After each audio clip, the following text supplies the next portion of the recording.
ನಿಮ್ಗೊಂದು comedy cinema ಬೇಕಾ, emotional cinema, action, entertainment ಇದೆಲ್ಲ ಬೇಕು ಅಂದರೆ ಮದರ್ ಪ್ರಾಮಿಸ್ ಮಾಡಿ ಹೇಳ್ತೀನಿ, ನೀವು ಮದರ್ ಪ್ರಾಮಿಸ್ ಸಿನಿಮಾನ ಥಿಯೇಟ್ರಲ್ಲಿ ನೋಡಲೇಬೇಕು. ಈ ಸಿನಿಮಾ ಅದು ಟ್ರೈಲರು ಮತ್ತು ಸಾಂಗ್ಸ್ ನೋಡಿದಾಗ ಸ್ವಲ್ಪ ಕನ್ಫ್ಯೂಸ್ ಆದೆ. ಓಕೆ, ಇದು ಡ್ರಾಮಾನ ಇಲ್ಲ ಎಮೋಷ್ನಲ್ ಆಗಿರುತ್ತಾ ಅಂತ. ಬಟ್ ಪ್ರೀಮಿಯರ್ ಶೋ ನೋಡ್ಕೊಂಬಂದಲ್ಲಂತೂ ತುಂಬ ಕ್ಲಾರಿಟಿ ಸಿಕ್ತು. And trust me, this film has got everything. Purnachandra ಅವ್ರಿಗೆ ಆ್ಯಕ್ಚುಲಿ ಹ್ಯಾಟ್ಸ್ ಆಫ್ ಹೇಳಬೇಕು. ಬಿಕಾಸ್ ಕೆಲವೊಂದು ಸತಿ ಈ ಥರ ಸಿನಿಮಾ ತೆಗೆಯೋದು ತುಂಬ ಕಷ್ಟ ಆಗುತ್ತೆ. ಯಾಕಂದರೆ ಈ ಸಿನಿಮಾದಲ್ಲಿ ನಿಮಗೆ ಪರ್ಫೆಕ್ಟಾಗಿ ಎಲ್ಲ ಎಮೋಷನ್ಸ್ನು ಬ್ಲೆಂಡ್ ಮಾಡಿದ್ದಾರೆ. ಇದಕ್ಕೆ ತಕ್ಕಂಗೆ ಒಳ್ಳೆ ಸಿನಿಮಾಟೋಗ್ರಫಿ ಮಾಡಿದ್ದಾರೆ. ಅದಕ್ಕೆ ಎಲಿವೇಟ್ ಮಾಡೋ ಥರ BGMs, ಬ್ಯಾಕ್ಗ್ರೌಂಡ್ ಸ್ಕೋರು ಖಂಡಿತ ಇದೆ.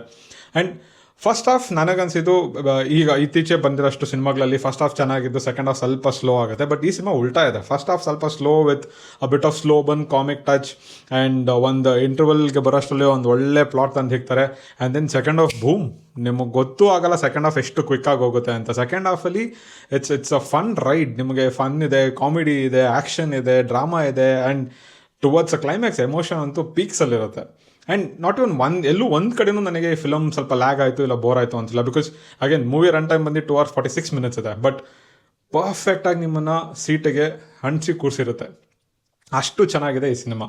ಈಗ ಹೇಳ್ತಾ ನಾನು ಈ ರಿವ್ಯೂನ ಮುಗಿಸ್ತೀನಿ. ಆದಷ್ಟು ಕನ್ನಡ ಸಿನಿಮಾಗಳನ್ನು ಥಿಯೇಟ್ರಲ್ಲಿ ನೋಡಿ, ಪೈರಸಿನ ಅವಾಯ್ಡ್ ಮಾಡಿ. Signing off, Kannada film analyst from Karnataka for the world. Thank you.